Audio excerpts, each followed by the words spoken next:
Allah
shared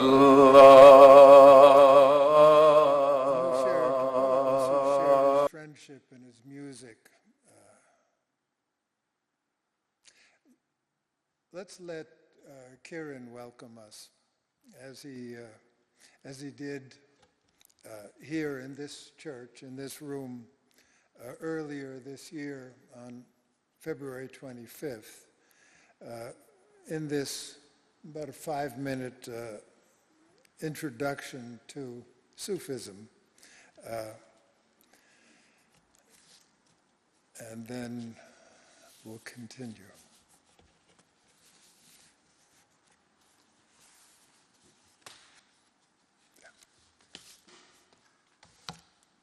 Hello, everyone. This is such a beautiful church. And such a beautifully tuned congregation. It's a privilege to share this worship time with you. My name is Kiran, and I'm a teacher and a guide in a Sufi communion called the Sufi Way. Sufism is a mystical path, and I'll start by saying a few words about it. Universal Sufi mysticism today is a very broad and very inclusive understanding of the human spirit and its inspiration in love, its presence through the oneness of all creation. In its essence, Sufism is liberated. There is no doctrine, no holy creed, no ritual, ideal identity or deity. It is experienced through life.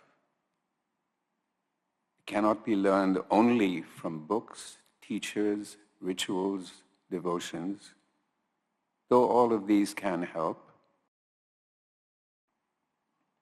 I think a Sufi is best understood as a human being, making their way, learning to love the infinite mystery, the person next to them, and the present moment. And in that way, I believe we are all Sufis. At the center of Sufi mysticism is what we call the heart, or what, for this service, I have named the mystical heart. So what is this mystical heart, and how can we lift it up? To put it simply, your heart is where awareness meets and joins your body. It is a place within you where the mystery of your being, all being, is treasured, loved, and very slowly, usually, revealed. So on the Sufi road, there is an emphasis on developing what we call the heart quality, which is an openness to life that shows up as kindness, grace, and integrity. This attitude we call friendship, and it is generated from within, not from obedience to an external moral system or code. For example, Sufism suggests that, yes, we may be fallible, but we are not inherently bad or wrong. We are born out of the love of the One. We are born out of the love of the One. We remain always part of the One. There is no fault at the heart of our being. Our humanness is beauty, made by beauty, and made of beauty. Also, our being, this physical form, and our genetic, emotional, cultural, spiritual inheritance is the most amazing and generous gift that anyone could ask for. And life could, and maybe should, be lived and enjoyed with gratitude and shared with everything. Elias, thank you so much.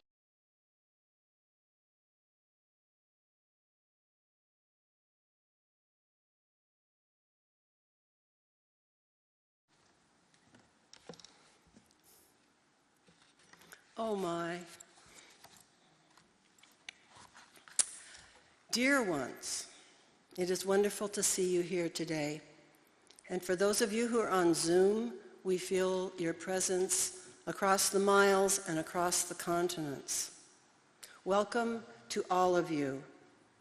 I'm quite moved to see this room filled with the many friends of Kiran this morning. Thank you for coming.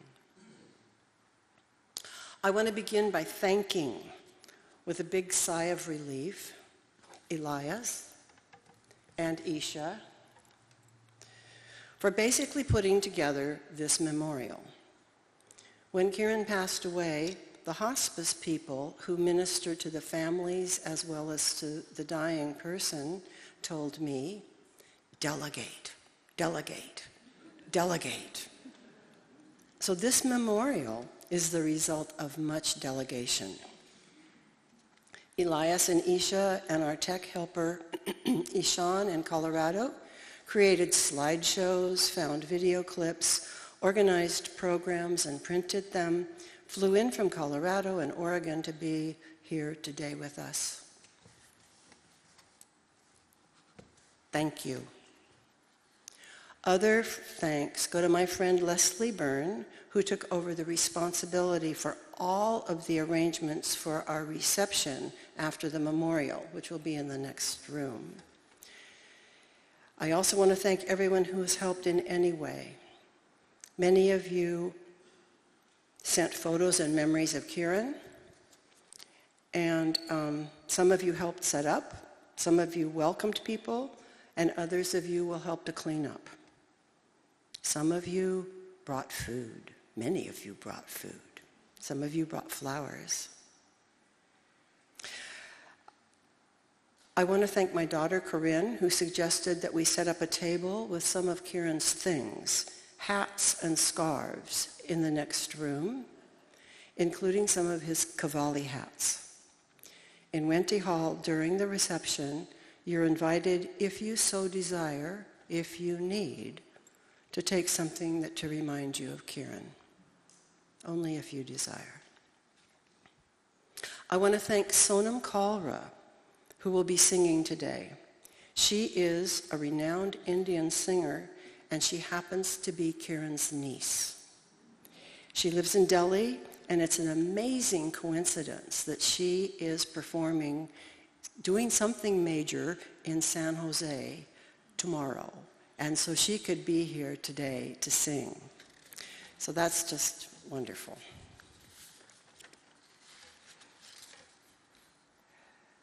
This memorial primarily celebrates Kiran's Sufi life, and so I would like to talk a little bit about some other aspects of his life. He was raised in a Sikh family. He studied to be an engineer at IIT, Indian Institute of Technology, which is the Indian equivalent of MIT. And from his stories about that time, it seems that he was much more interested in theater than in engineering. He was a Sufi teacher, a Qawwal, who sang, composed, and taught ecstatic Sufi music. He was a publisher, and after he sold his company, He took advantage of the classes offered at Stage Bridge here in Oakland. Acting, singing, writing plays, doing improv, and storytelling. You can see him performing some of his stories on YouTube, and I would recommend it. He was a most inspired storyteller. He was also a wordsmith, a poet. And at the Unitarian Church here, he joined the choir about 3 years ago, which was a big challenge because he did not read Western music. And so he was always up for this kind of a challenge. And in the last 2 years, his focus was planning a Zoom seminar on spiritual responses to the climate crisis. This was to be a 5-weekend-long Zoom seminar with many speakers, plus music, meditation, poetry, movement. Unfortunately, Kiran's health failed him before this conference could be achieved.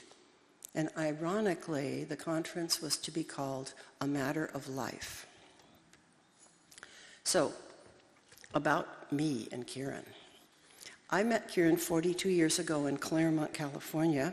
He ran and then owned this small publishing company, and we were doing Aikido, and that's a somewhat gentle martial art, and quite honestly, he was irresistible to me. And by the end of 6 months, we were dating, and in 1986, we began living together. In 1991, we moved to the Bay Area, and in 2008, after I had a very serious illness, we decided to get married. So we were married for almost 16 years. Kiran showed me a new world. I feel blessed for many reasons, and one of the main ones is how I have been accepted and loved by his Indian family. His parents, his sister, all passed now, and his 3 nieces and many cousins continue to shower me with love. I have an Indian family as well as an American family. I have been so fortunate. Kiran also brought into my life music, travel, adventure, a spiritual depth I craved, and mental stimulation. He was always up to something. I was never bored. We worked together at the publishing company for 10 years, and after that we established Bay Dervish, which is a Sufi center in our home, holding meetings once a month before COVID and then resuming them afterwards. He supported my poetry and pushed me to get my poems published.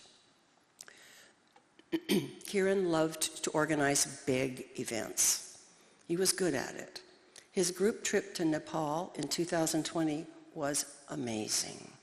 15 of us traveled together for almost 3 weeks, seeing the sights of Kathmandu, going by bus up terrifying roads to a base camp in the Himalayas.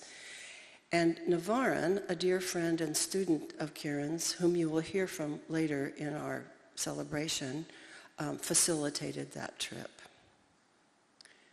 So a little bit about his illness. His illness was not a surprise. This was the second recurrence of lymphoma. And his oncologist had told us it would be back, and probably in 2 to 4 years. And it came back right at the 4-year mark. Where do I go now? Hang on. In 6 months, he was gone. And he died in peace, but there were things he had not finished. He was planning a huge conference. He wanted to write a book based on his course, A Taste of Sufism. He wanted to start a Qawwali school. I know he wanted to continue to deepen his relationships with his students. Some of him have flown in from far away to be here today. So a chilla is a task or a challenge that has been given by a Sufi teacher to his or her students. Kiran left us too quickly, and some of us feel we did not get to say our goodbyes. So I suggest that we imagine, he left us with a chilla, to accept his quiet exit, and to learn from it. He gave me a huge chilla to learn to live a joyful life when he is not physically here with me. I was never bored. He loved deeply. He had strong opinions. He was quick to anger. He was quick to forgive. He was fierce. He was tender. He was a loyal friend. He was full of fun and mischief. He was intense, charismatic. He could be harsh and judgmental. He doubted himself. Sometimes he was hard to live with. He was, shall we say, complicated. He had a beautiful mind. He had a beautiful soul and a beautiful mind. So Kiran, I salute you. I love you. I miss you. Thank you.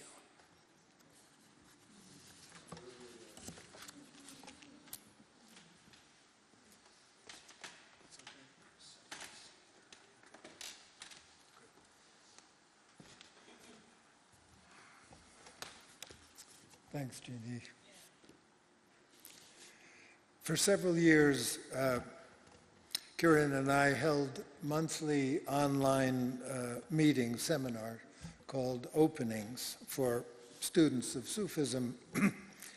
The next video that we'll see is from his last public talk on May 4th of this year during that seminar of openings. And during it, he distilled his teaching down to 3 phrases, which you'll hear.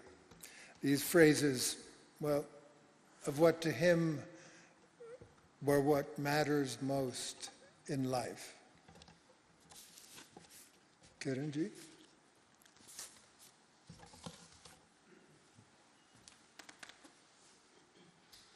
Elias, thank you so much for reviewing the last 4 months.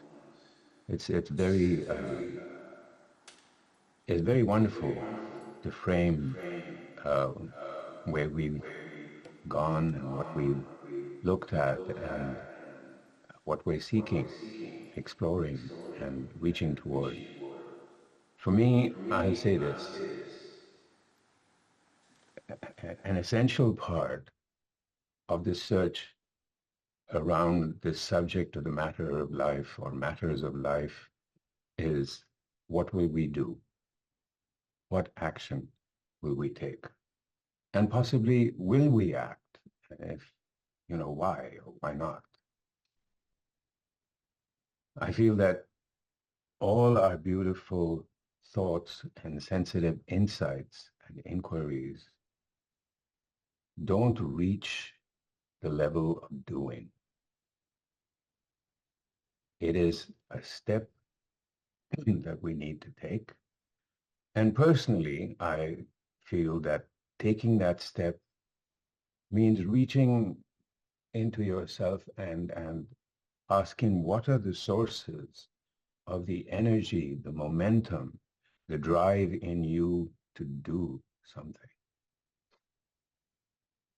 The question that I set myself for this conversation was, what are the 3 most spiritual things that I do, and why? Maybe it's a simplistic question, and maybe the answers are simplistic, but I'll tell you, for me, it wasn't easy.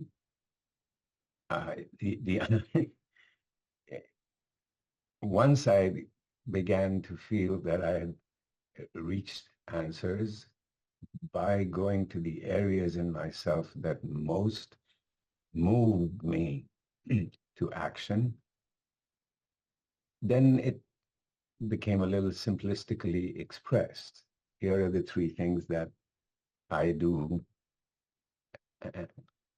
love more, human more, and mystery more.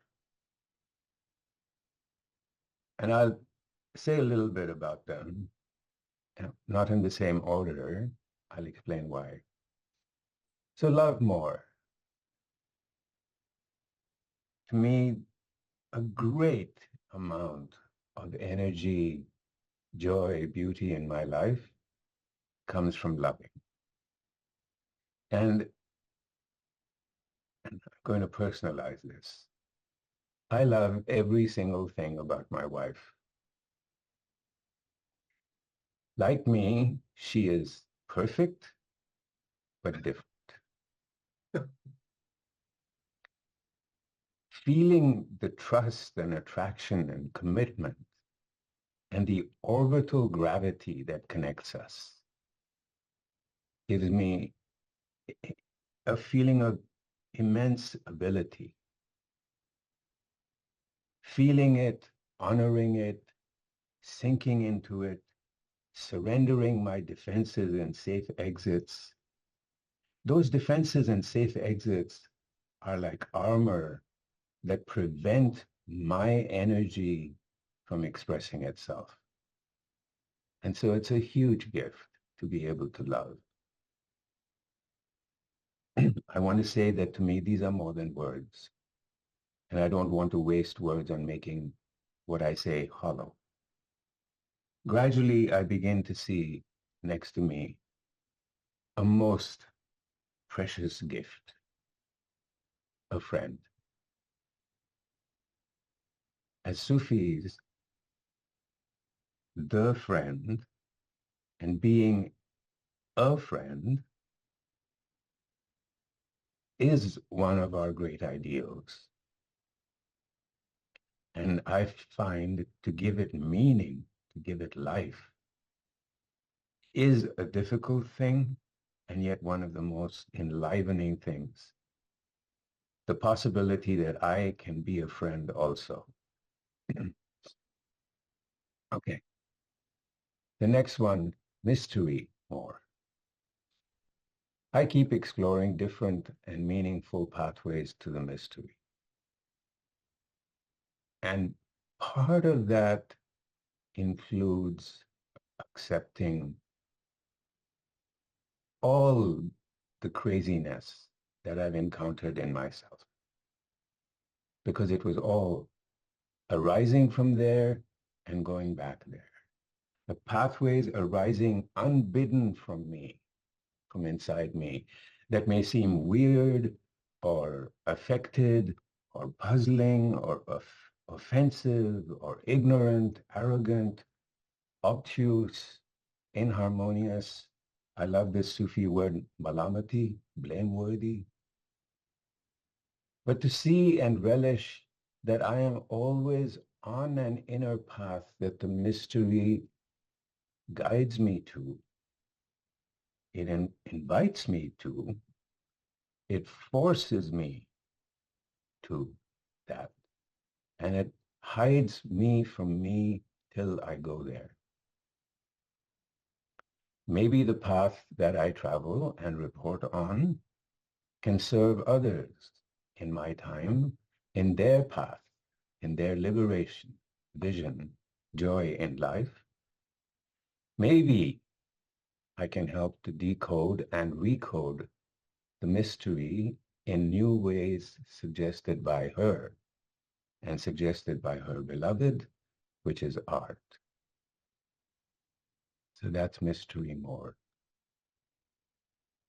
And then the other one is human more, and it's really tricky. I was taking a lot of my time on this one, and so I suspect it is the least important. I call it unwinding the game with the mirror, which you might say is a form of fana, which is dismantling your self-fascination. So for example, the one that the fascination that I chose was, I am a terrible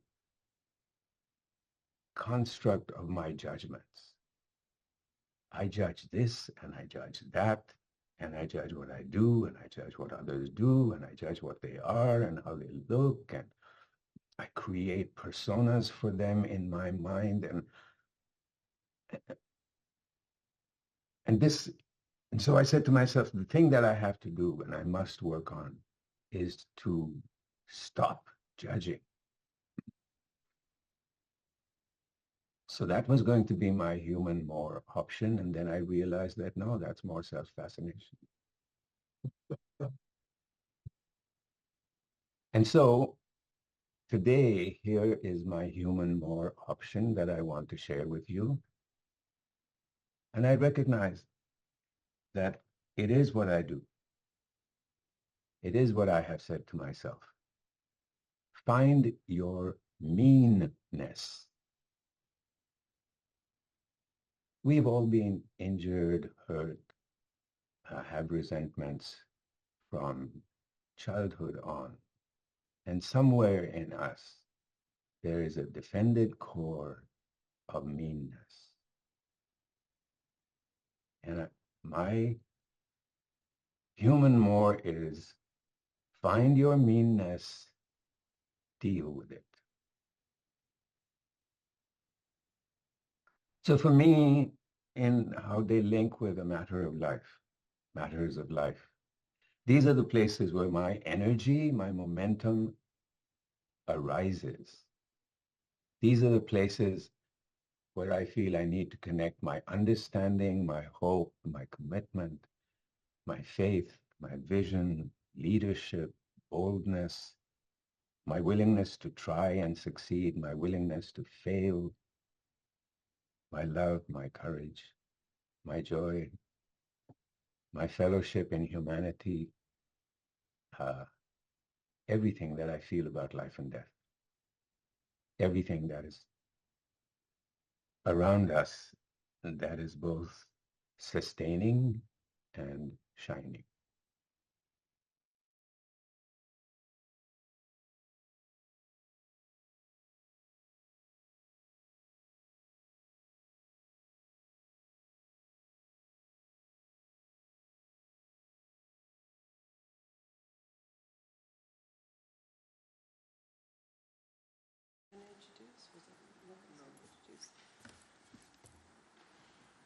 So next is coming Sonam Kalra for a musical offering.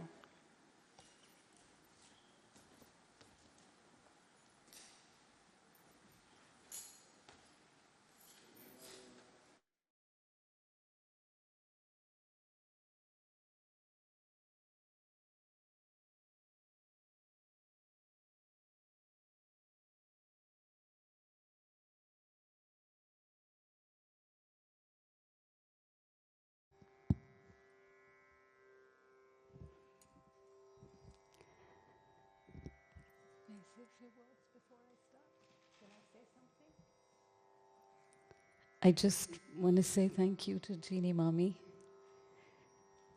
and to Isha and Elias for asking me to sing for Kina Mama. I don't think I can say much because I'm really emotional. But he was all things lovely. And I belong, as Jeannie said, he belonged to the Sikh religion, so do I. I started singing gospel music, which people thought strange, everyone except Kina Mama. And he invited me to sing at the Hazrat Inayat Khan Dargah. And all the music that we make today is because he believed in what I had to say. We want to start with a prayer. This is Ehsan on the Sarangi. We'd like to start with a prayer that was very close to his heart. I know, and it was close to my mother's heart. It was close to his mother's heart. It is the first prayer, the Mool Mantra of one of our holy books called the Guru Granth Sahib, and it really simply means that we are all children of one God, and that is the absolute truth.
एक ओंकार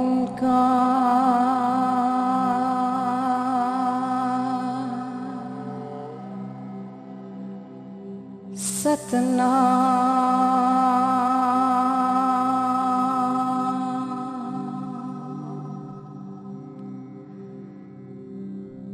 एक ओंकार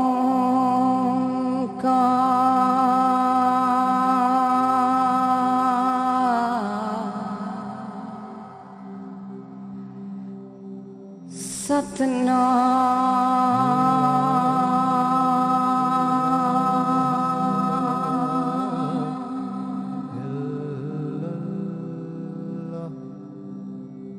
एक ओंकार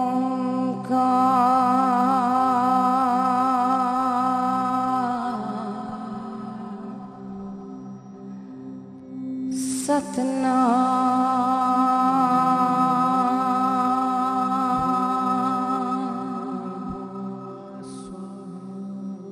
करता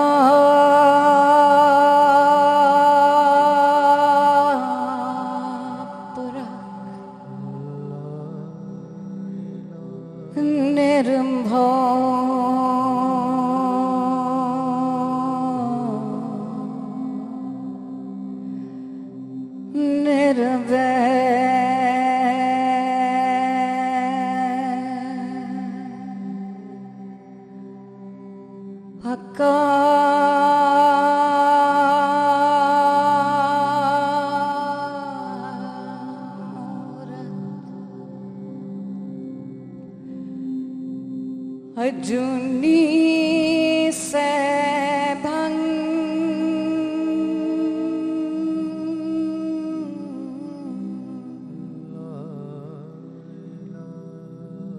गुर प्रसाद जप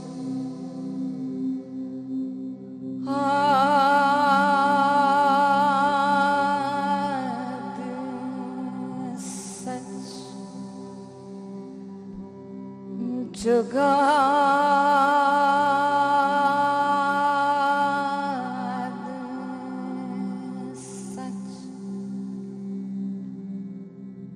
है भी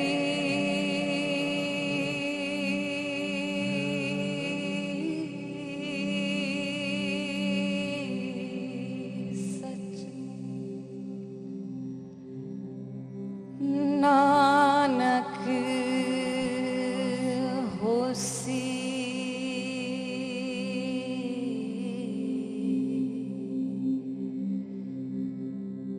भी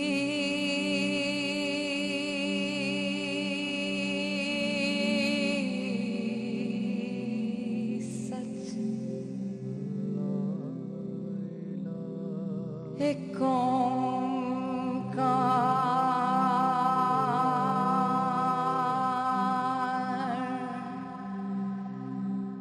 Satnam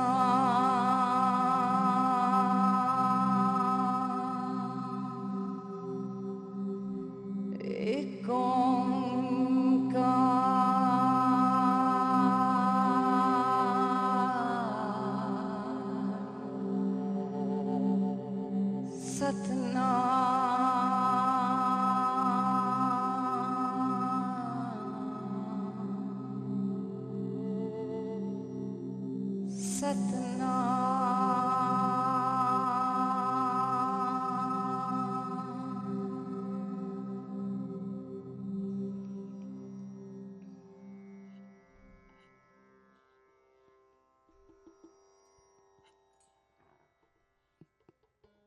There is a piece that we will share with you, a beautiful piece of poetry.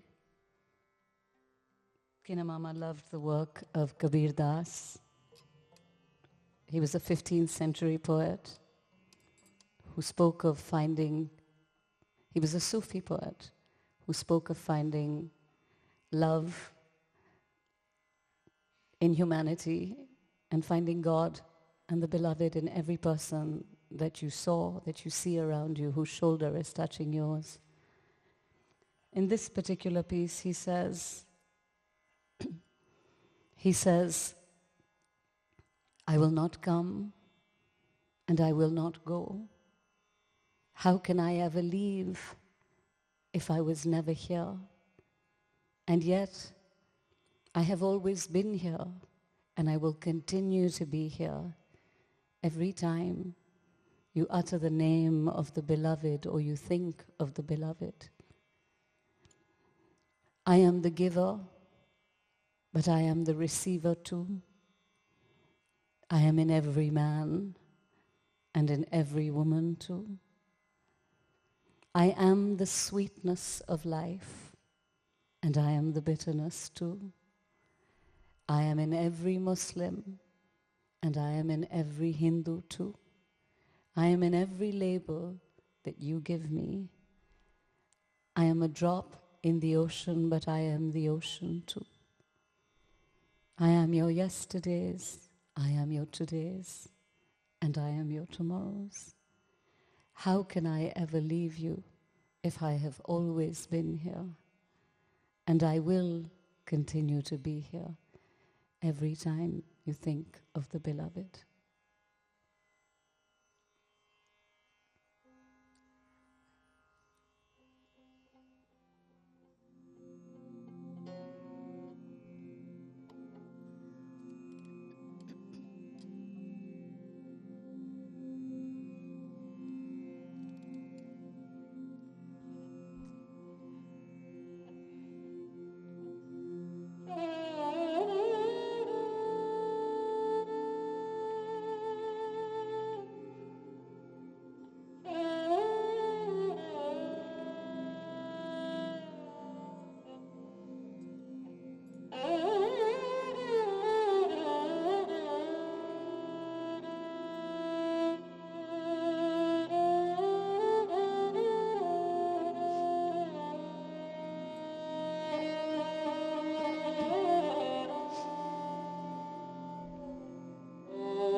जाऊंगा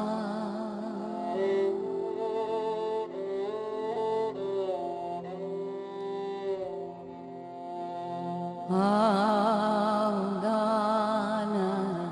न जाऊंगा जीऊंगा न मरूंगा आऊंगा न जाऊंगा जीऊंगा न मरूंगा गुर के सबद में गुर के सबद में राम राम रहूँगा राम राम रहूँगा आऊँगा न जाऊँगा जीऊँगा न मरूँगा आऊँगा न जाऊँगा जीऊँगा न मरूँगा गुर के सबद में गुर के राम राम रहूँगा, राम राम रहूँगा।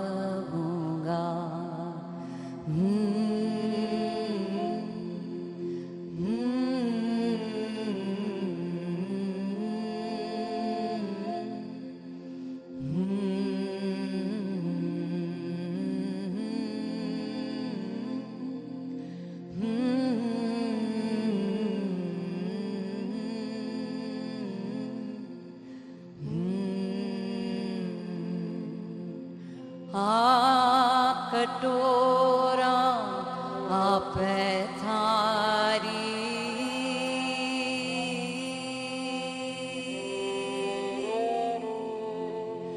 आप कटोरा आप थारी, आप कटोरा आप थारी, आप पूरख आप नारी, आप पूरख आप नारी, आप सदा फल आप नींबू,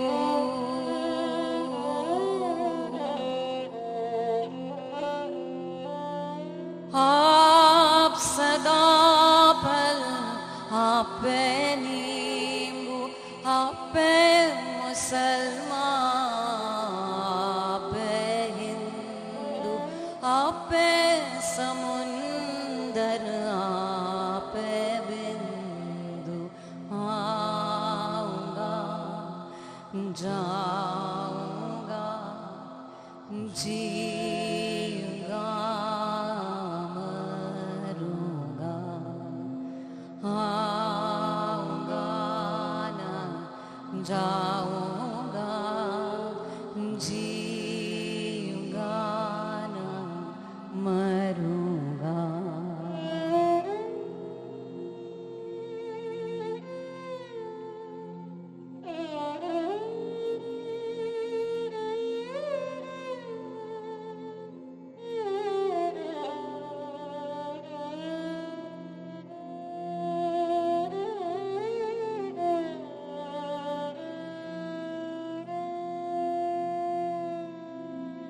आपे मच कछ आपे जा,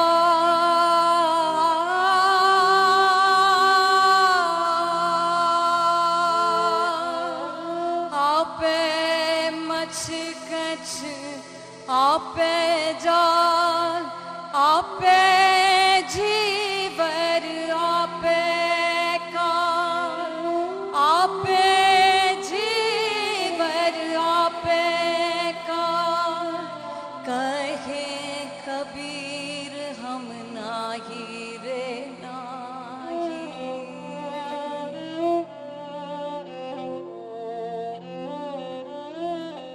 कहे कबीर हम नाही रे नाही, कहे कबीर हम नाही रे नाही, ना हम जीवत ना मुयल माही, ना हम जीवत ना मुयल माही, आऊंगा ना जाऊंगा जीऊंगा ना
Ram, Ram, Rahunga.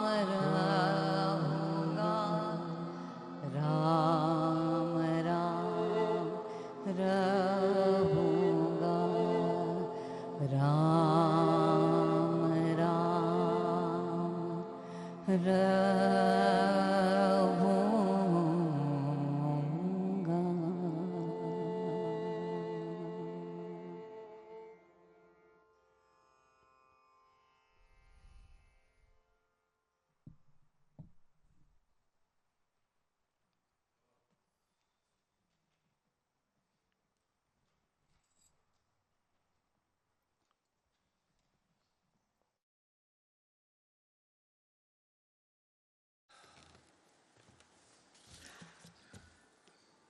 I will confess that as we organized this, I did not think of the implications of standing up here and speaking after that.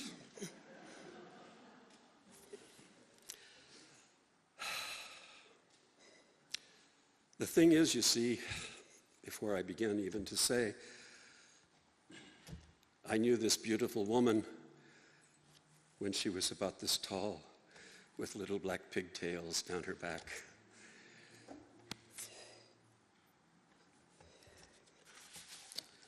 Yeah. Well, Kiran and I met roughly 50 years ago. Our lives have intertwined around and about, and through decidedly hard and sometimes dark times, and many, many more times of love and light,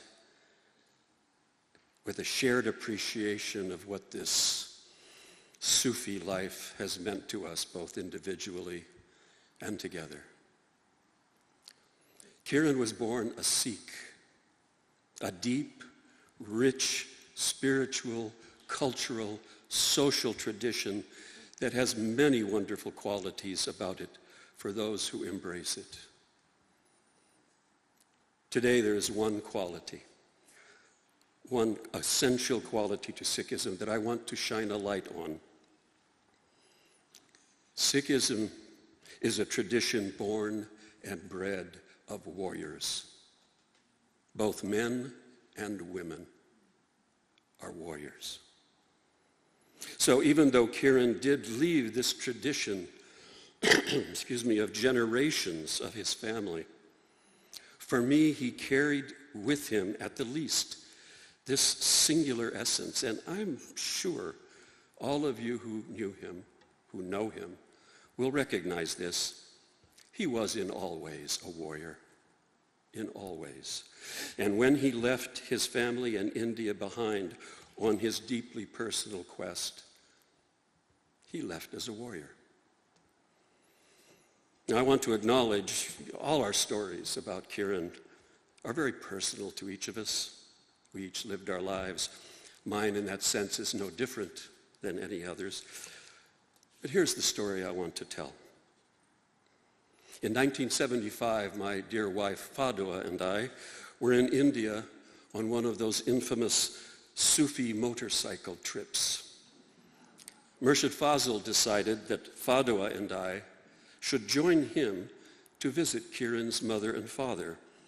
They were concerned, probably they were quite worried about their son. What had happened to him?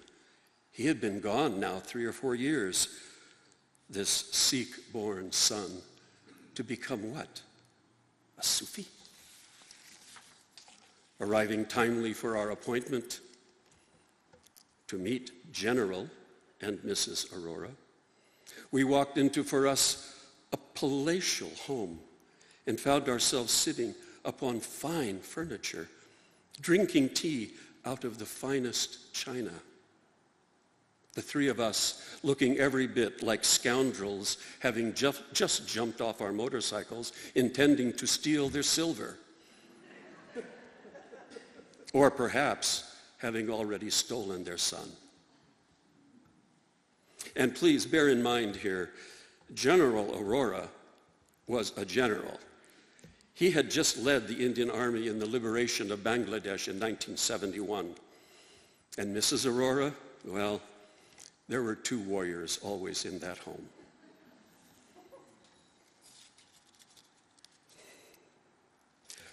For Fado and I, this was the beginning of a relationship with this wonderful family that simply grew and became deeper and more dear over our lives. And not just the General and Mrs. Aurora, also Kiran's sister Anita and her husband Surjit and her lovely and loving and much loved nieces Deepika, Nonita, and Sonam. Sometime later, when Fado and I lived in India for 2 years, we visited and dined and played with them often. We then moved to Buffalo, and when they were traveling, they came and stayed with us. We went back to India, bringing our daughter, who was, after all, Kiran's goddaughter, brought our daughter Anna with us for their 50th wedding anniversary. It was 50th, right? Yeah. 50th, yeah, of the General and Mrs. And then at a wonderful gathering in Toronto, in a room full of family and friends, Kiran's dear and beloved sister, Anita, came across the room where we were all just hanging about, having a good, quiet time. Well, not so quiet, but a good time. She came across the room and she began to wrap a Rakhi, the binding talisman of string that a sister places on her brother's wrist, around my right wrist. And so Anita said, Ishaji, you are my brother. And so, in another way, I could not have imagined Kiran was my brother. Now, briefly, let me tell you about my brother, Kiran. There are, of course, many words and ways to describe him. We all have them, and ways to describe our relationship. Here are just a few. He was a lover. He was a friend. He was a poet. And yes, he was a warrior. The lover and the friend appeared in the attention, the presence he always gave me. I knew he saw me, and I knew he listened, that he thought both about what he had heard and seen in me, and equally what he was about to offer in response, always from his heart. And the poet, the wordsmith, the thinker, what a gift with words. The creativity of his imagination was such a challenge to keep up with. The play of meanings, the sense, and the nonsense he would create when he set his mind to it. And the warrior? The warrior appeared in his fierceness and his forgiveness, in his impatience for the perfect, in his demand for accountability in our relationship, along with his acceptance of who at any moment we were for one another. And finally, his fearlessness as he matured, as he evolved, and then as he grew older and more vulnerable.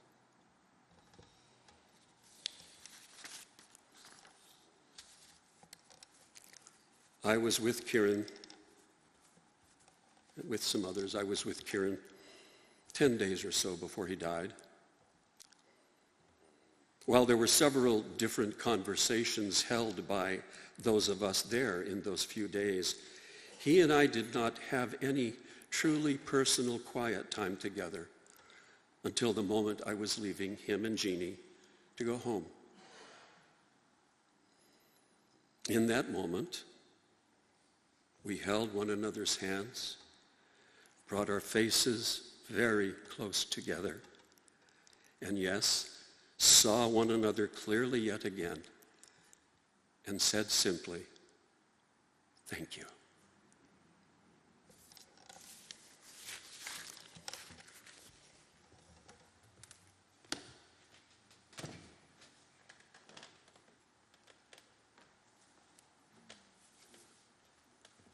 Beautiful. Oh, so the next tribute is going to come from Navarin, and it's going to be on a video. And I would like to talk to you just a little bit of an introduction about Navarin. Navarin came into our life about 8 years ago, about 8 years ago, when he showed up for a universal worship at our house in Alameda. And he was about 25 years old at the time, and he was in graduate school in Berkeley. So he and Kiran became instant comrades. They just clicked. And Adi worked with Kiran for at least 4 years on many, many different programs. And he drank endless cups of very fine tea in our living room with Kiran. It was a huge ritual. It was amazing. He quickly became a member of our family. So Navarin is from Kathmandu, and his mother runs an ashram called the Shiva Yoga Sadhana Kendra. And that's in the Shiva tradition of Nepal. Kiran made Navarin a murshid in the Sufi way soon before he died. A murshid is like a guide or a teacher. It's an elevation of rank in Sufism. And charged him with continuing Bay Dervish. And Bay Dervish was what was going on, Kiran and I were doing in our home. But he wanted Navarin to take over and to try to do it from Nepal, online from Nepal. So that's Navarin's charge. And this will be an exciting transition, and it expands the Sufi way family into Nepal. So this is something new and very interesting. In Kathmandu this morning, their morning, it's their evening now. I think that they're watching this tribute. They had a musical tribute, so they chose the day that we were going to have our tribute to have their own tribute in Nepal, and there were speakers and people, but mostly there was music, mostly there was Qawwali, where people sang the Qawwalis that Kiran had taught them. It was very beautiful. So without further ado, Navarin.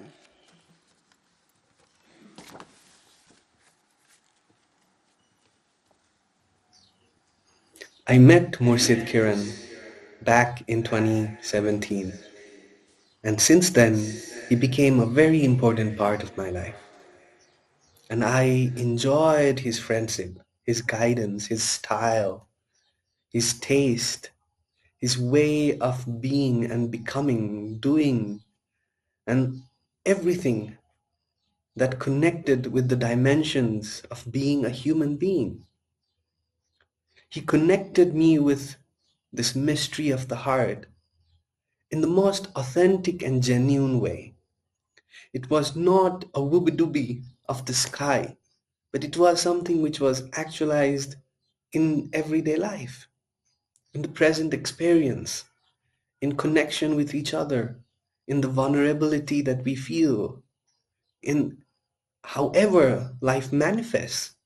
And it was a true gift that nothing needs to be done, that we are enough, that life has offered us so many facets of being and sharing and loving, that it is important to show up, that it is important to be with each other, hold our hands. Murshid would say that it's all about love. God is love, nature is love, Fana, the annihilation in the divine, is love, death is love. Everything, every atom, every speck of dust in the universe is all about love. And now that he is not there in form, I'd like to say the formless is love. That this love that occupies every breath, every beat, every space, every void of the universe is love. And though we cannot see the source of this love, it is everywhere. And everything is this source. And that is what Kiranji taught me. That regardless of our circumstances, regardless of whatever manifests in front of us, the kaleidoscopic visions of life that comes at us, and we throw ourselves into that mix, this is all love. The Upanishads say, Tattvamsi, you are that, and this, and everything in between, my friend. You are the breath of Allah. Kun faya kun. Be and it is. You are it, my friend. There is no separation, only the illusion of it. You are the pause in the prayer, the moment of stillness, beyond the word, the space where the divine and human meet. And in that space, I find you, not as you were, but as you always have been, the part of oneness, the oneness itself. There is no separation, only the illusion of it. You are the love that is the beginning and end of all things. You are the love. गैर का धोखा मुझको न दे, गैर का धोखा मुझको न दे, आहे तुझ में हूँ मैं और मुझ में है तू, आहे हर गुल में है तेरी बू. Only you, only you, only you, my beloved. Only you, only you, only you, my beloved.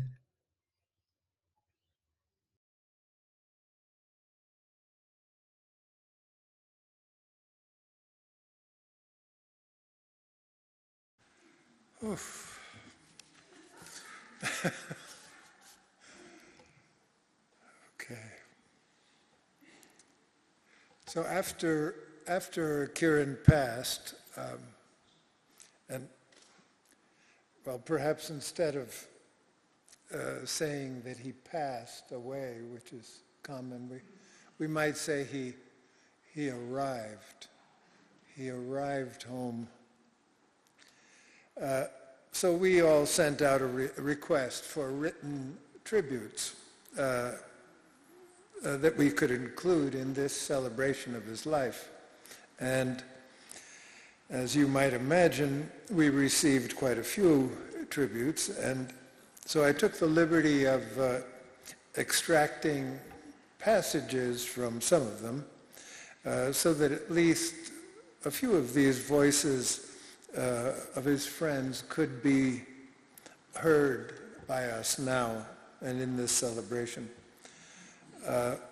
Kirsten Schreiber, who was one of his friends who went on that as part of the journey to Nepal a few years back,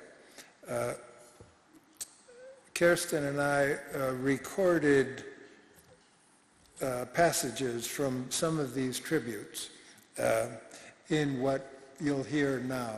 Each of our voices is a different passage from some of these tributes.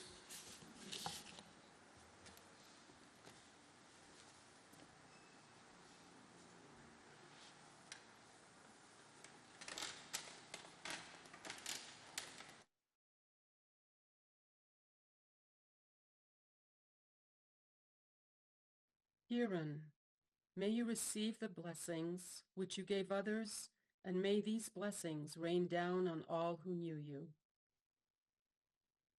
10 years ago, in September 2014, sitting in a circle in the canyonlands of Utah, preparing for our quest, Kiran shared his calling to step more fully into service as Murshid, teacher, guide. And over the last decade, his presence has gifted so much to others, the essence of himself, bringing us the gifts of courage, speaking truth, improvisation, spontaneity, service, insight, originality, integrity, authenticity, laying bare, playfulness, wit, wisdom, gratitude, cadence, flow, love. I mourn the dear friend blazing with energy and light, sweet-voiced lover of devotional cavalli. I remember being in awe of the risks Kiran took, getting us to sing with him. It was fantastically edgy, and it worked. His generosity stays with me. Every time we met, he touched my heart, and I came away enriched. The beloved dances in the souls of all present to the presence of Kiran's devotion. Only you, only you, only you, my beloved. Don't pretend you're not here. You know it's not true. Your disguise is my eyes. You dissolve into me. You are in me, and I am in you. The light of my eyes, the voice of my heart. Your magical glances reflect all my heart. No one else is not here. The onlyness is you. No one else is not here. The onlyness is you. I remember your beautiful and inspiring presence, your infectious joy, your ever-present and open heart, your amazing mind and intellect, your generous sharing of wisdom and knowledge, your unashamedly open emotions when speaking of those you cared deeply for, your love for Jeannie, your spontaneity and enthusiasm, your deep love and care for the planet and our human world, your endless loving support and friendship to us all. I invited Kiran to talk with my graduate students while teaching a class on leadership and spirituality. He was incredibly generous with his time, and many of my students were impacted by all the insights he shared. It was then that I truly understood his gift of loving and sharing so vulnerably and with an open heart. I so honor your capacity to reconcile gentleness and strictness, clarity and toughness in your way of teaching. Thank you, dearest Kiran, for shining so much light into the darkness of this time as you demanded hope and action that we all can do. Kiran, dear, you left a rich and fragrant trail of all that you gave and brought to us, signifying too the depth of your service to the Sufi way, as well as your leadership. Thank you. My memories of you span 50 years, crossing borders and continents, first at Four Winds, where I remember you sitting outside your hut, cheeky and full of ideas, being in circle together, opening our hearts in zikr, supporting each other with our challenging chillas. When my daughter was born, I was so touched when you came to visit the next day and placed a silver coin next to her to protect her from evil as per an Indian tradition, you said. That caring gesture of yours I have never forgotten. A week or so after your passing, you appeared in a dream, your presence radiant, filling the space with your beautiful voice, your shimmering eyes, both mirror and observer. One of my best memories of Kiran was on one of the online sessions when he explained he was having further treatment for his cancer as it had relapsed. I remember him with a twinkle in his eyes saying that the treatment was working, but that actually he quite wanted the new experience of death. He was a man who knew how to experience everything that happened to him with curiosity and joy. His style defied categorization. His diction was noteworthy, and his honesty gleamed.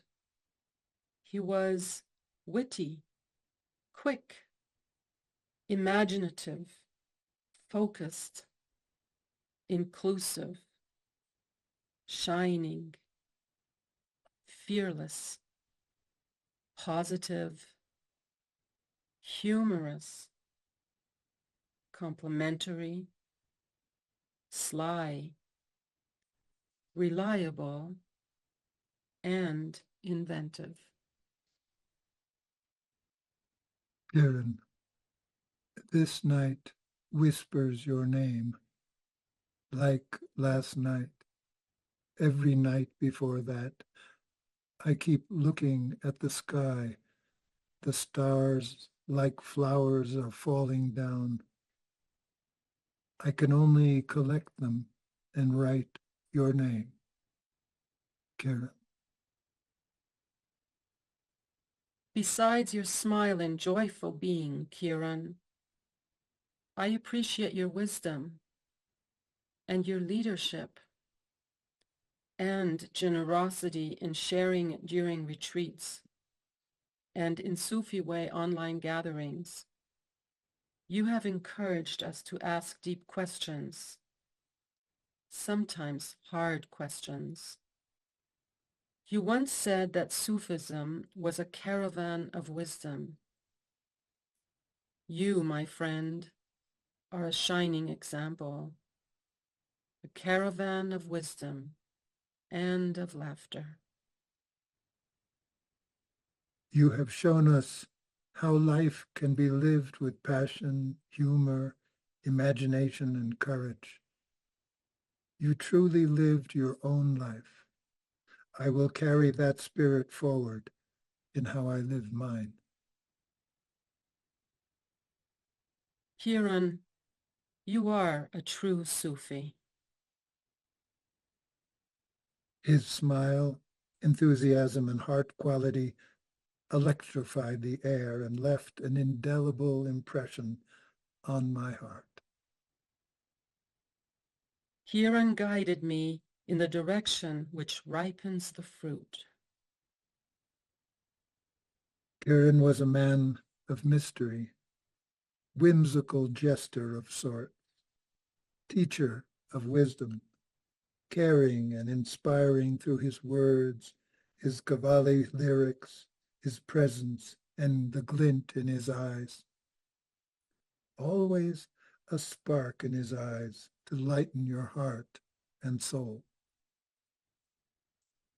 It is a rare occurrence to meet someone like Kiran, who is settled in themselves in such a way that their very presence transmits a deeper knowing of reality and of one's own soul. Kiran, your belief in the human spirit and the utter okayness of being human continues to help me accept and love this experience of being human. His love for life, love for others, exploration of faith, that piercing mind, that ability to focus on an issue, burn it, and then articulate it exactly, perfectly. He was able to open and instill in me a love of Sufi mysticism and music that left me wanting more, like a bee drawn to a rose. That quicksilver, ebullient, shape-shifting, sometimes petulant, laughing spirit of a man with ruffled gray-white hair and a small brown body and a regenerative cavalli beat to his hands and feet. We are left longing for more, but glad that he has been transferred to another realm, a place to rest and observe the possibilities. No longer a Murshid or a Rana, barely a Kiran anymore, just a ball of molten energy, latent with possibilities that we experience as love. He taught the secret turning in us that makes the universe turn. Kiranji, may your passage be smooth and easy, and may the love and kindness you have shared come back to you 1,000-fold and carry you across to the other side with ease and comfort. May you merge with the one in light and joy and love. We would like to end now with a poem written by Nadia Kevlin that she sent to Kiran in his last days. Kiran knew Nadia since she was a baby, and they shared many moments together of laughter and love. How hard to say goodbye. How hard to say goodbye, my dear. Today the sun is shining and the flowers in my garden are radiant faces greeting the wind. So hard then to think of you leaving, even though I will follow you someday. Today I feel far away from you, and yet I can see as if now my childish curious hands touching yours, stealing your hat. You were always so gracious to my younger self. I feel like somewhere we are still in the car driving to Pembrokeshire, your voice ringing out over the cliff tops and dancing by the waves. Or are we still at Four Winds, sitting underneath the trees and holding cups of tea? I am not sure right now where then ends and now begins. The sands of time have been muddled by the garden rake somehow. I am walking around your father's house in Delhi, looking for sweets. Is it not just absurd that pain and sickness can take so much while the sun shines on regardless and children still laugh? How can I say goodbye to you when you are woven through my life? Every chapter in this book that is me has you in it, peeking out between the pages. You will always be there in the grain of this wood. Even if the tree is growing in a world that you have left. I don't know, though, do birds ever really leave the air? Does the wind forget their feathers? And so I sit in this damn sunshine, and in my grief and love and deep gratitude to know you and to have the blessings to be someone to say goodbye to you, impossible though that is. I hope the universe gives you the loving embrace I cannot, my dear.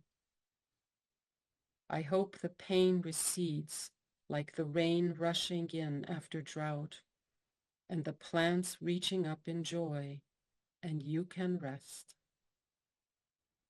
My heart is full of loving thoughts of you, my dear, and will be full until the last burning star finds a way to gently bid farewell to the sky.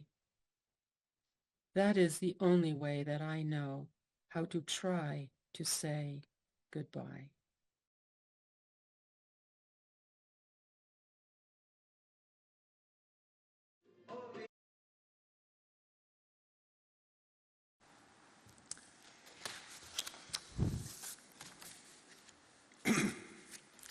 Well, as we approach the end of this ceremony honoring Murshid Kiran and his life and his gifts to all of us, I don't think I can add anything unique that's not already been said by so many of you and so well, so intimately and deeply.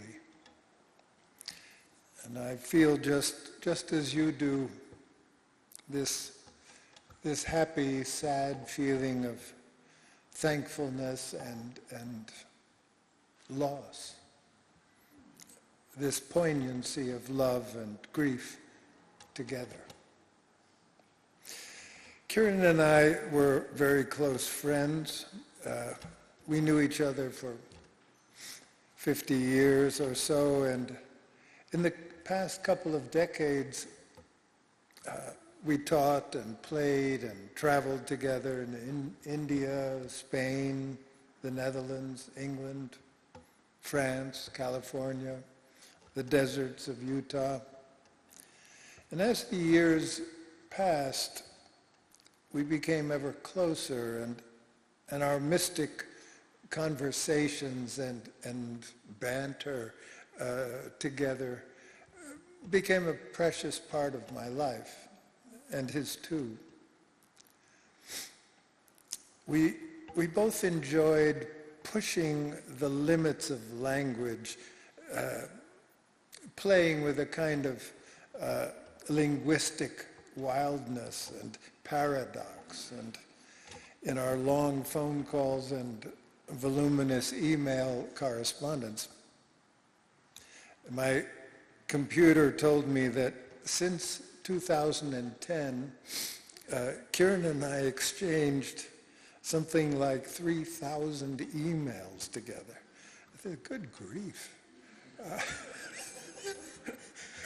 So I was paging through some of them the other day and becoming more wistful as I went, and I came upon this one email exchange that we had some 4 years ago in the summer of 2020. And I'd like to share it with you. I'll read first the email that I sent to him so that you get the context, and then his reply. And I feel it's fitting to conclude these tributes with Kiran's own words, because they reveal once more his playful, vulnerable, and penetrating intellect and depth of his heart. His courage to name what is petty in us and still to forgive us and himself for it. You'll hear in his words his allegiance to both being fully human and to standing in awe before the great mystery. And despite his confession of being judgmental in that video that we saw, despite that, you'll hear his kindness to all of us and his caring. So at the time of these two emails, it was the summer of 2020, and Kiran had just gone into the hospital with a serious recurrence of cancer. A large tumor had been found in his abdomen. He was about to begin chemotherapy again. So here's my letter to him. Sorry, a little sniffy here. Kiranji, speaking to you on the phone last night, I heard how your voice had changed its timbre. It was different. How it emerged from your being to bridge the space between us was different. There was no hint of ambition. The young man in you and the old man were reconciled. And when I said, oh, you may have another decade to live, you laughed and asked me to hold that thought. You said it as if hope was a pretty pebble you picked up on the beach and had handed it to me. Hold that. I felt unsure what to do with it, as if to cherish it was what I most wanted to do, and yet knowing that that cherishing would leave you alone in your hospital room, would betray the sadness in my heart and yours. You had written that your tears were not about you, about the uncertain timing of your certain end. That's his words, the uncertain timing of my certain end. And I asked why. You said, there's a personal life to be mourned and also to be rejoiced. I feel now the humble nobility of your being, your embrace of the exquisite, sad, exultant beauty of impermanence, and your love of the mysterious one of which we are an illumination. I'm blessed and thankful to know you as my friend and my teacher, Ami. He always called me Ami. And here's his reply, written from his hospital bed. Beloved brother and friend and peer, every one of those words so meaningful, such is the depth open to us and in us through what we have shared and become as we joyfully vanish. Vanish as we want, yet still casting regretful glances because something feels unfinished. Maybe it wasn't fully tasted, or she really did want to be kissed. Or perhaps just the perfect bon mot was left, not perfectly placed on the present. The package to the ever-beloved that is also our little prize to ourselves. That little inner smile of self-satisfaction before we turn to the next moment, the moment of theater.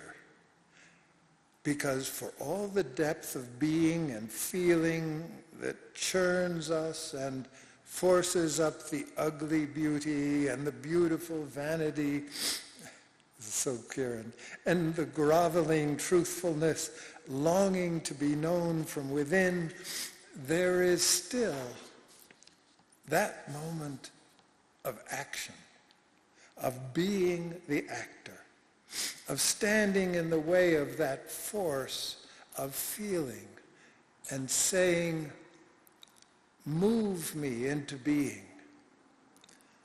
Show, release me into life the vérité, the truth of this, so others can see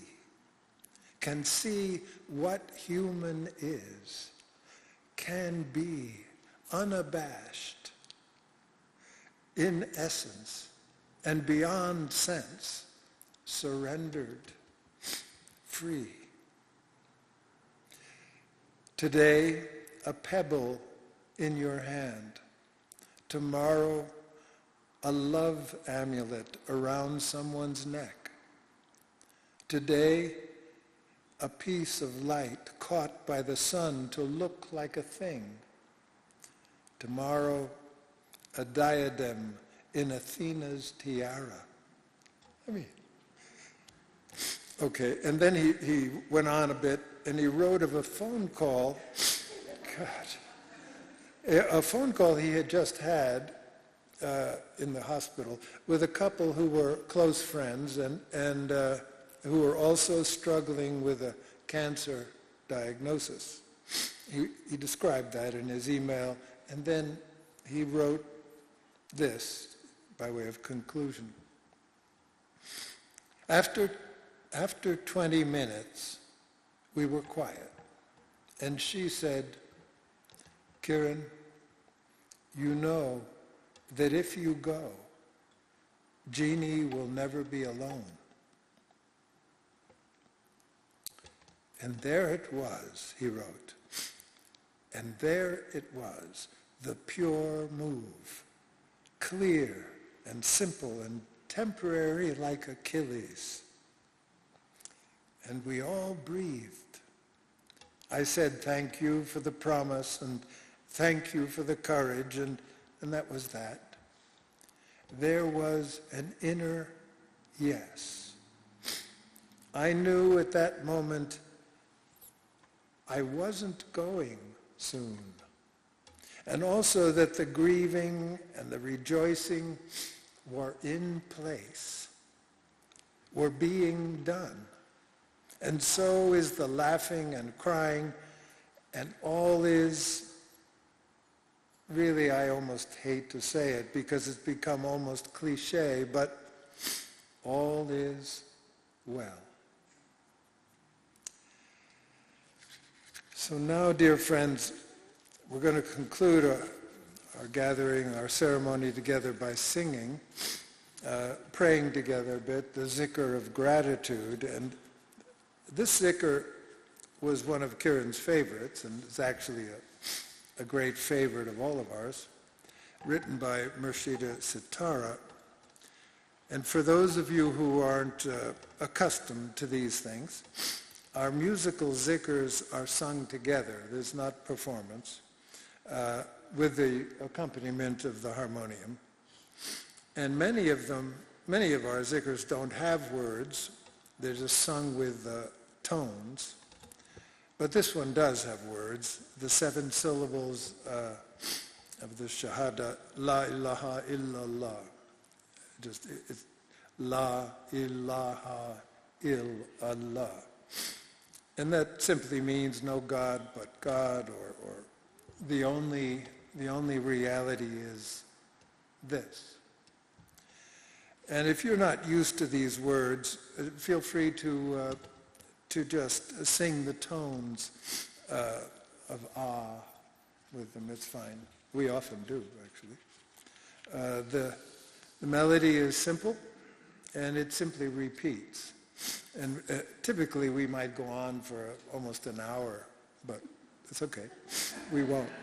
We'll just sing this for maybe 5-10 minutes. But it's when we stop, we'll hold the silence for a couple of minutes and let all this sink in, and then Jeannie, Isha, and I'll leave, and then it's time to gather in the Wendy Hall for some refreshments and conversations, and there'll be an open mic in there. So the zikr of gratitude says it all, really, the title. This is a chance for us to sing and what we're feeling now after all of this, the gratitude and sadness we feel, and our joy of being the ones who are blessed to feel it, to love, to have known this man, Kiran Rana. Okay.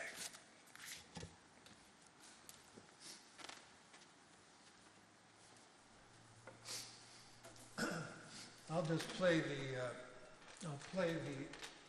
melody once through quietly so you get the idea, and then we'll begin to sing.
Thank you, Kiranji.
You are the light.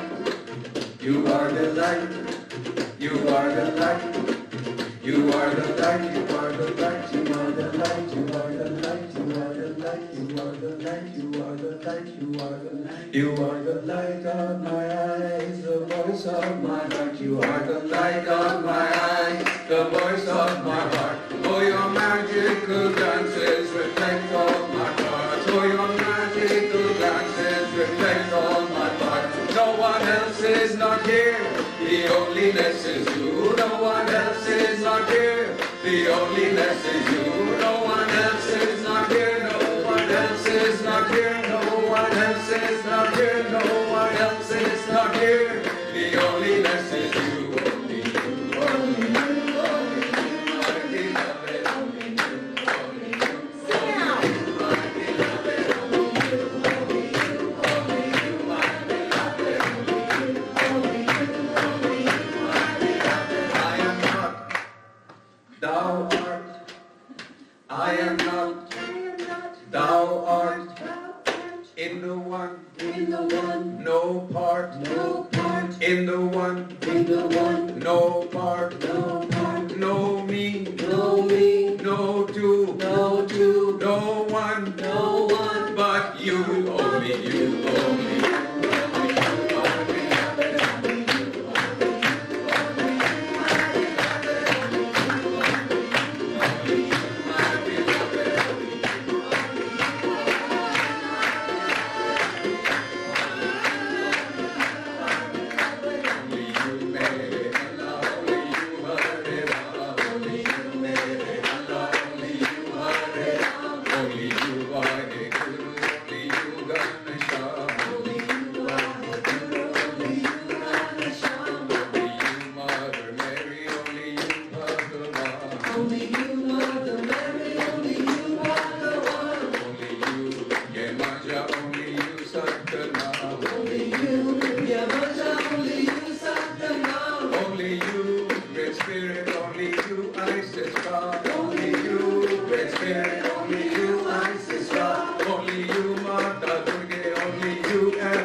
We're going to have an open mic session.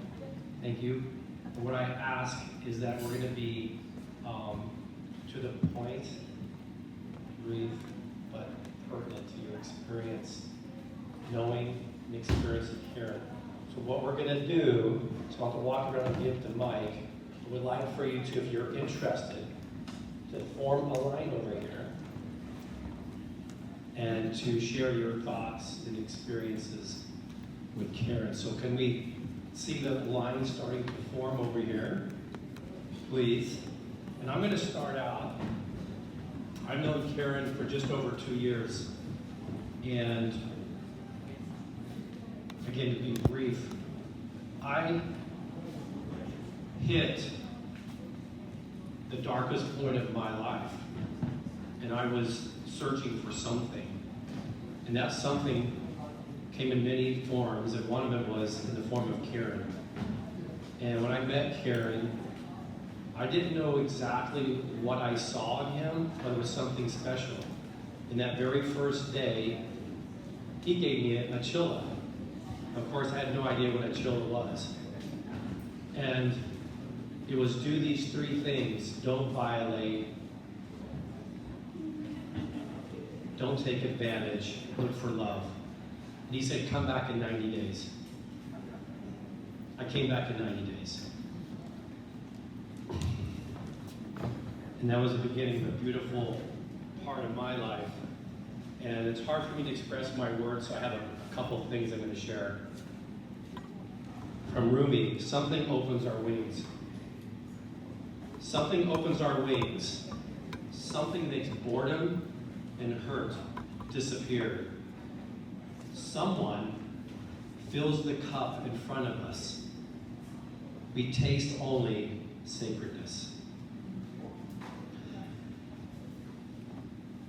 I could go on and on, but I'm going to say one very important thing, and that is Kiran taught me more about 2 things: about being real and about love. It's really amazing to stand here and through 60 years saying this man taught me more about love than anybody. And with that, someone suggests I read this book by Cynthia Bourgeois. It's called Love is Stronger Than Death. And just this morning, on the way here, I was searching for something to share, something from Kiran. What is he going to share with you through me? If there was a secret to love's transforming power, surely it must lie in its uncanny ability to call forth who we truly are. Love always seeks the ultimate real. It was an infallible knack for pushing through dim outer shells and inner dark places and bringing the essence of who we are into light. Love always brings about an increase in being, and it does so by giving us the courage and power, the warrior, to live out who we truly are. This is the simple and completely straightforward meaning of that fundamental esoteric doctrine. Love actualizes presence. All right. Who's first up here? Open mic. Avery.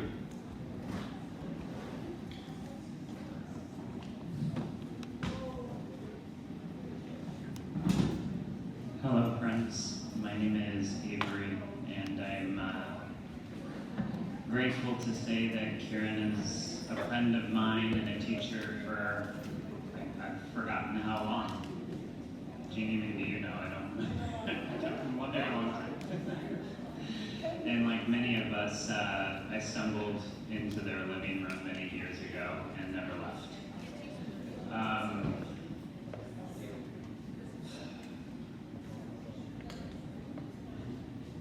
When Kiran when it was unclear whether he had died yet or not, or if he was in the hospital or at home or what have you, and we were offered ways to share messages with him. I had kind of the same experience as when we were offered the opportunity as simple, all it could be was simple. It was, I love you, and thank you. Thank you for being my friend, and thank you for teaching me how to be a better friend.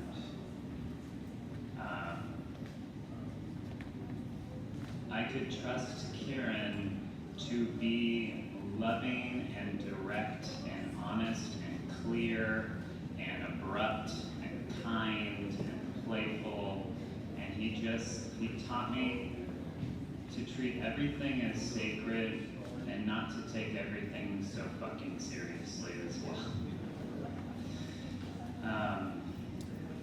And I want to share a poem. I wasn't sure.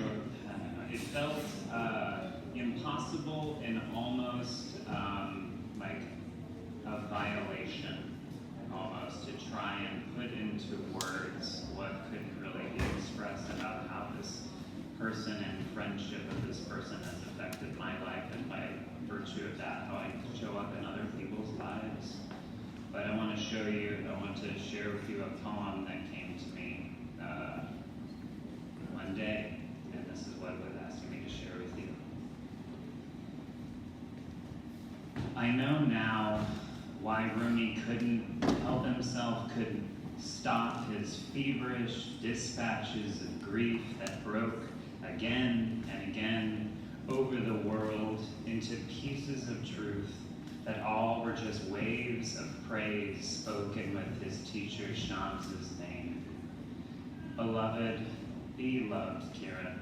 God played each of your parts like Khusro's lute, composing us each a song we could hear, and it is why I know the feeling and the meaning of beloved. You taught me the names of the one, not so much in Arabic, but rather in the letters, the details, the manners you greeted and treated each one that you came across. Every divine name dissolves simply into the name of the one before me. And you? Who? You, Kiran. Who? Your name, a living finger pointing towards the moon, teaching me with the softest smile, the most subtle smirk, in your wow of both knowing and surprise. These notes of your life leave a poet wordless, needing nothing more to write or to say or to do, but just to feel and to be. And I'm grateful to be here with you. Please.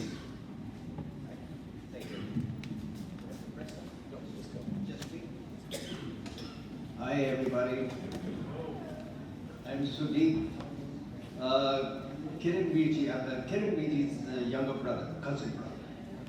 So, of course he knew me from the day I was born. But as I grew up and got to know him, and Virji, of course, being from the class of warriors, as was explained to you, he was a strong brother, a real warrior, and I always looked up to him for so many things as long as he was there, and we were together in Delhi, and later on in Calcutta, where I was doing my college, and he had just got a new corporate job, which, as we all know, he shunned. He shunned the corporate job because he was not meant for it. We were both engineers by trade and by college, and the whole idea was to solve the problems in the world. As being engineers, we thought we could solve all the problems. But, which I still think I can do, but you know, he took a different turn. And as a youngster, I would always wonder, what is Kiran Viji up to? Where is he? And then somebody would tell him, hey, he's in Holland and he's on a motorbike. So I went up to my dad and I said, Dad, can I have a motorbike? He said, yeah, sure, why not? So the next day I found some rupees. I found a lottery ticket under my pillow. And that was my dad's humor. He says, you know, when you win the lottery, you can get a motorbike and go find your brother. So I keep it short. But he was a real what you call mentor in my life. And later on, he moved to the U.S. and then I moved to the U.S. In many ways, and we kept in touch. And I live on the East Coast. I live in Miami Beach, and we never got to spend all the Sufi time that he does together. And I'm, of course, not in the Sufi mode as such, but he taught me a lot. And all I could say is that today, actually, I learned more about him than I knew before. Before, what I knew about him was, he's there, he's a vagabond, he's somewhere there. He's doing something on his own, But then when he became serious in life, and he met Jeannie, and he brought Jeannie into our lives as a family, that was one of the best things that we all saw. So good to see you all, and in fact, what I'm seeing is that we are all one family, and we are all of different cultures, we are all of different nationalities, but at the same time, we are all in one. We love you, Virji. You're up there watching us, and take care. Bye. Okay, who's up next? Walking around now.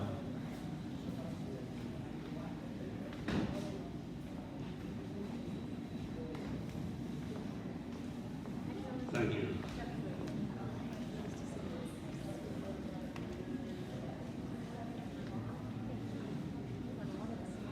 So I forgot that hat that I had.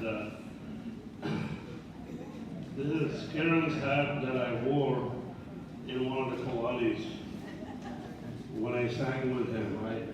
I sang with him on many occasions. When we knew the song together. I made some notes. I want to tell you that I had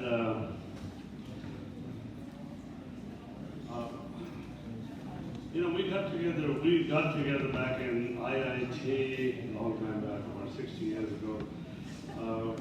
And after that, he tracked me down in Germany, and we got together in Germany for several weeks. He stayed with me, and the only time I had an argument with him was in Germany. Only time in our entire lives. And that is when I was trying to give him my jacket, my warm jacket. He won't take it because he thought he could brave it out and it wasn't that cold. But the next morning I woke up to a nice note by him where he said that, after all, I took your jacket. And then I met him in Northern California. It was really nice to see him at that time, him and Jeannie together. I remember that occasion was a very joyous occasion when we got together in a little city, of all places, little city that's not there anymore in North Beach. I think the whole building caught fire or something. But we got together in that place, and there was one person who added to the joy of our getting together, and that was Nancy Pelosi, who had just taken over for Sarah Burton. Sarah Burton was then the congresswoman who had passed on. So Nancy Pelosi had just entered the Congress, and then of course we know the rest of the story about Nancy. We went to many of Kiran's parties, including the one that I know Jeannie would remember. Jeannie, you remember the tacky and what was that? It's called the Cheap and Tacky. Cheap and tacky party. Cheap and tacky party that we went to, a whole bunch of them, at least 3 or 4 of them. And you had to bring in the cheapest and the tackiest thing that you could get. And it was a famous Hunter House operation, Hunter House offering. It was fantastic. So I remember attending a whole bunch of those. And we played a whole bunch of games in our in our attic. I'm only touching on the lighter side of Kiran. I'm not touching the deeper side. And we heard a lot about, his dimension, his depth, his wisdom, his understanding of things and so on. So I'm only touching on the lighter side of what he also offered us. So I remember we used to go up to the attic and play games and stuff like that. Pro and so many games. We had discovered these games. And Kiran would always, he was a lot of fun, but also a bit competitive, And, but then again, he almost always won, so I told you I had that one argument with him, and his dad, the general, was a great guy also, a great man as well. And upon his passing, I remember we went to Delhi, and I went with him to a government office where he was supposed to get, his certificate or something, death certificate or something. And the guy was being a little bit, the government official, was being a little bit, unresponsive. And I never saw Kiran so mad, He really gave it to him. But by the time he came home, he was smiling again. So I could see his anger, but I could also see his forgiveness at the same time. So he was a dear friend. He made me laugh often. He had a great sense of humor, music, with his poetry, and of course he taught me a whole bunch of things. He left me sometimes extremely thoughtful and sometimes very poignant, but always happy. He was a great person to have in my life, in our lives, and fortunately he was my MC at one of my milestone birthdays, and I'm proud to say I was the MC at their wedding when he got married to that beautiful woman who's standing there hugging somebody right now. Okay, cheers everybody.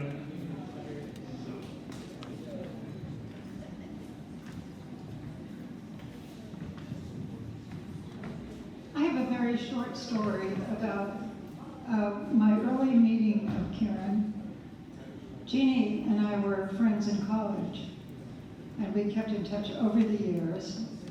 And there was a time when she was living out in Claremont, and I had just moved back to Los Angeles, and I came out for dinner. And she had this Indian guy there. Turned out his name was Kiran, and I thought, well, that's interesting. This is a whole change of life for my friend Jeannie. But she was teaching school at the time, and she told me that one of the wonderful things that was going on was that she had some students who she was trying to encourage to write.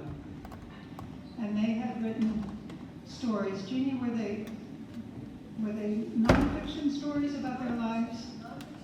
Yeah. Yeah. These were not kids who were ever going to be published, but Kiran published them. He worked with them to bring their stories to a point where he could put them together, and they actually went home with a published Hunter House book of their stories.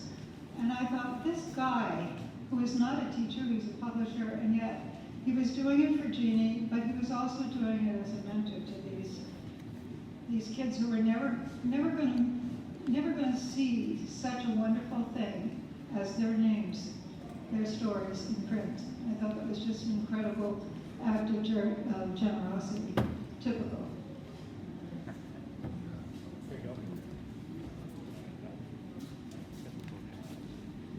My name's Patricia, and I think I first went to Kiran and Jeannie's about 10 years ago to do the Sufi stuff that I heard about but had not yet had the pleasure of enjoying. And it's no matter even when we were digging into climate change. When I went home, I felt as light as a feather.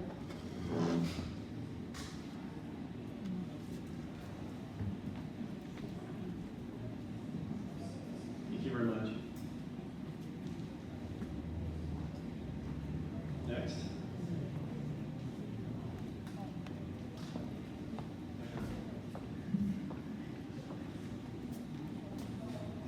I'll say something inspired by the last two sharings. Going home light as a feather. I felt I haven't known Kiran for very long, maybe only 2 years. And being in his presence and being in his home with Jeannie left me feeling, kind of emptied me out in the most beautiful way.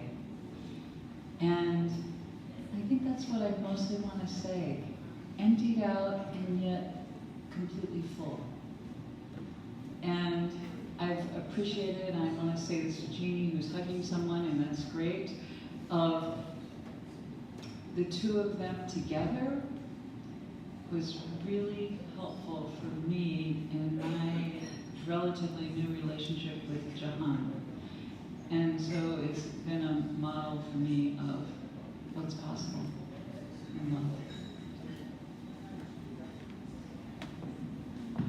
Thanks, Diana.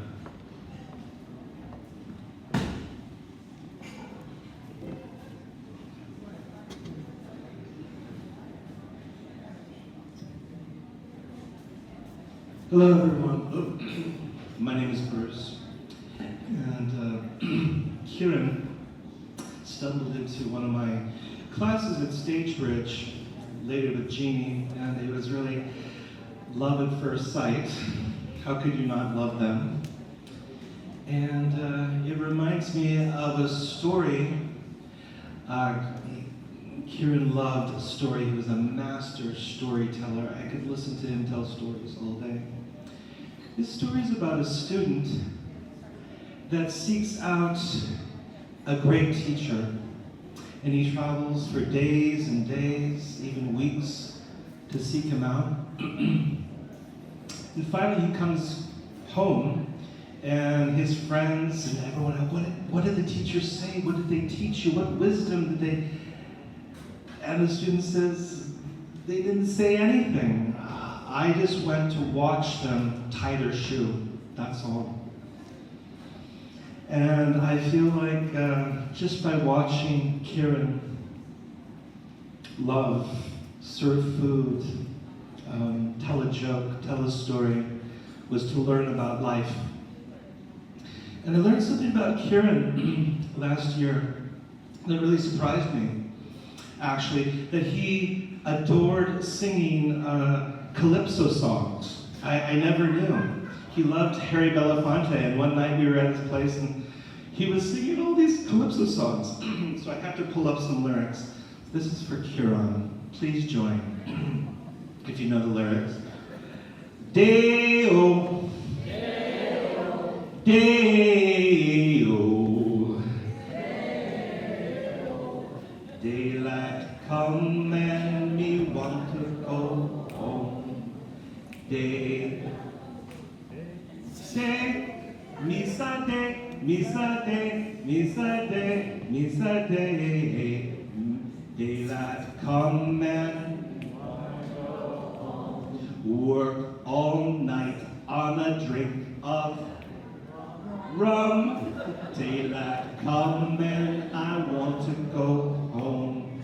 Stack banana till the morning come. Daylight come and I wanna go home. Come, Mr. Tallyman, tally me banana. Daylight come and me want to go home. Come, Mr. Tallyman, tally me banana. Daylight come and I want to go home.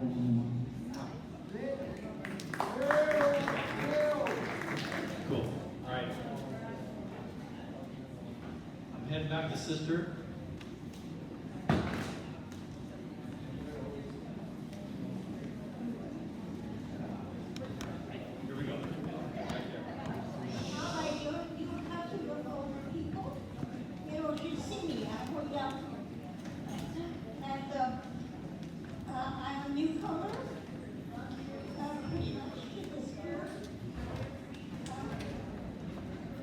Can you hear me? Yes. Oh, okay. Thank you.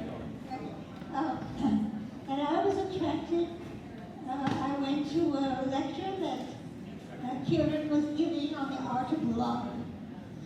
And during that lecture, he did a little pantomime of anyway, like a 1,000-year-old lady. And he just, all he had to do was put on a little shawl and kind of stretch up a little bit. And he was that old lady. And I thought, that's the cutest thing I've ever seen in my life.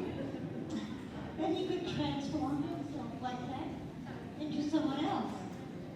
So maybe he can make other people transform too, because of like that. So I got in touch with him, and he invited me to his house. He offered initiation, which is kind of amazing. I only met him, and then I asked if I could join, if I could sing with the Kowali group, not expecting to perform, but just to practice so I could learn something. And he said, okay.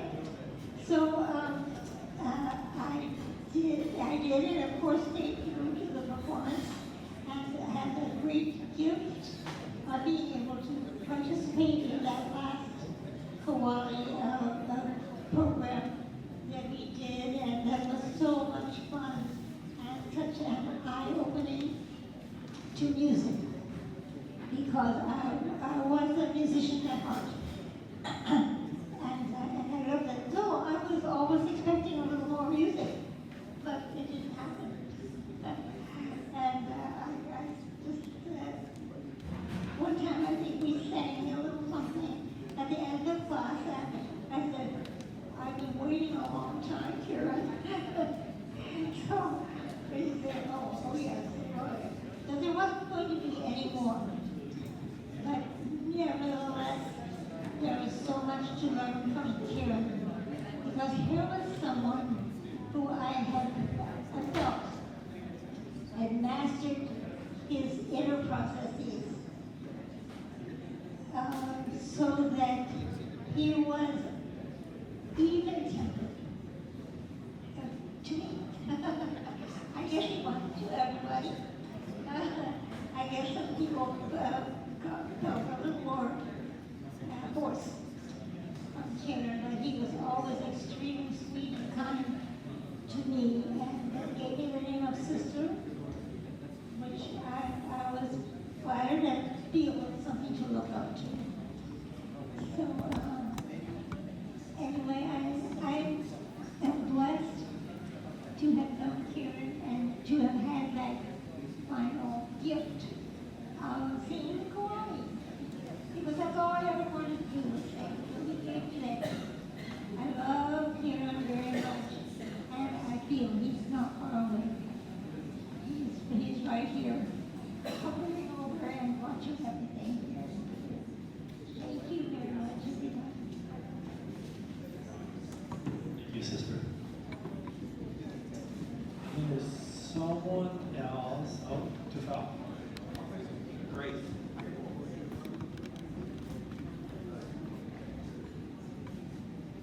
Hi everyone, my name is Tufal. Kiran was my teacher.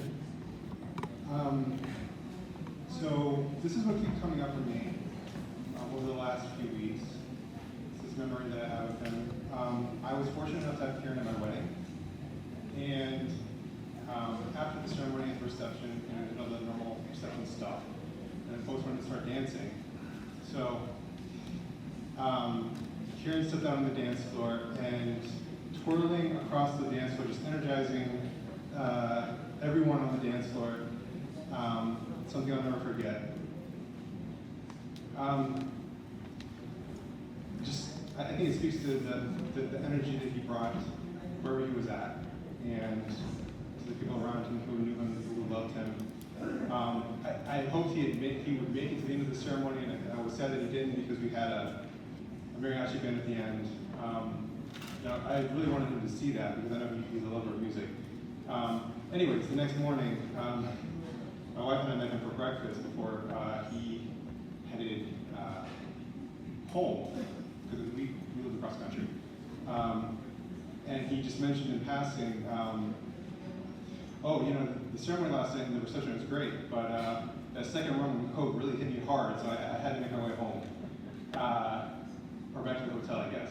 And it just, I'll never forget that.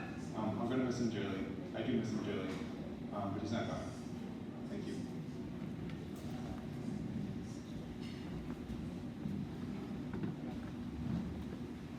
That's too fast.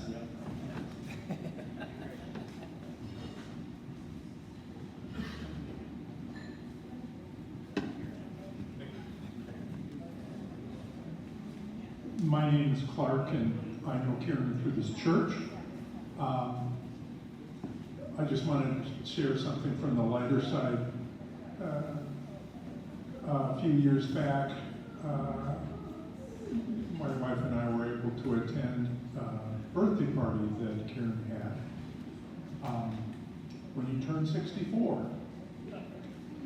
And that was the theme.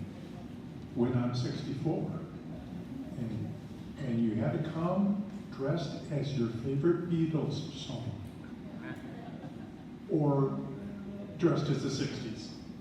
So, but Kiran topped everybody else when he came out in his Sgt. Pepper's Lonely Heart Club Band, drum major uniform.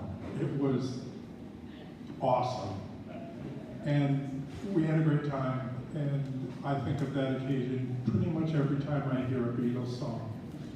So he brought light and music and fun to a lot of people's lives, and that's just another aspect of him that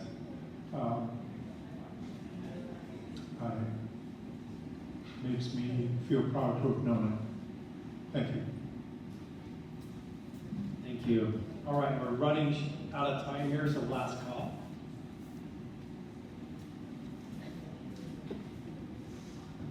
Hi everyone. I am this guy with the hat. I'm his daughter, and I grew up pretty much every other weekend we'd be going to Kiran and Jeannie's house and just experiencing all the music, and this when I'm 64 birthday party, definitely went to that. Many great memories, New Year's Day parties, and just about 4 months ago I got married, and he actually was able to make it to our wedding, my husband over there, and he actually got up, and my father-in-law invited him to sing along with my dad, and they had a performance, the two dads, father of the bride and father of the groom, and he got up and sang Sway by Michael Bublé with them, with his dad's band, and it was just really the fact that it was 4 months ago, and there's still a very, very strong memory, and I'm very, very lucky to have been piggybacking on this really great friendship over the years, and yeah, so I know that he's still with us, and I'm very fortunate to have known him. Anyone else? We appreciate you coming out today, and Kiran's theme will always be with me is love and kindness.